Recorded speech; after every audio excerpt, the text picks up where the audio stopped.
ഈദ് ദിനത്തിൽ അദാഹി പദ്ധതി വഴി നടന്നത് 3 ലക്ഷത്തിനടുത്ത് ബലികളെന്ന് കണക്കുകൾ. പദ്ധതി വഴി വിൽപ്പന നടന്നത് 8 ലക്ഷത്തിലധികം ബലിമൃഗങ്ങളാണ്.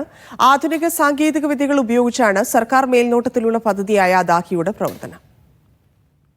ഹജ്ജ് സേവനങ്ങളുടെ ഭാഗമായാണ് അദാഹി പദ്ധതി നടപ്പാക്കുന്നത്. ബലിമൃഗങ്ങളുടെ വിൽപ്പന, ബലിയറുക്കൽ തുടങ്ങിയ പ്രവർത്തനങ്ങളാണ് ലക്ഷ്യം. ഇത്തവണ ഈദ് ദിനത്തിൽ പദ്ധതി വഴി നടന്നത് 2,87,067 ബലികളാണ്. 8,11,486 ബലിമൃഗങ്ങളാണ് പദ്ധതിയിലൂടെ വിൽപ്പന നടന്നത്. ഗുണമേന്മയുള്ള സേവനം ഹാജിമാർക്ക് നൽകുന്നതിന്റെ ഭാഗമായാണ് പദ്ധതി.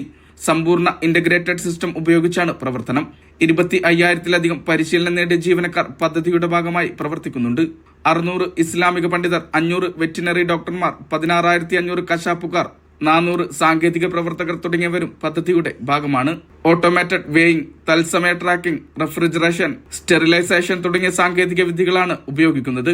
ബലിമാംസം എത്തിക്കുക 27-ലധികം രാജ്യങ്ങളിലേക്കാണ്. 500-ലധികം ചാരിറ്റി സംഘടനകളുടെ സഹകരണത്തോടെയാണ് വിതരണം. Mishal Cherpulassery, media 1, Riyadh.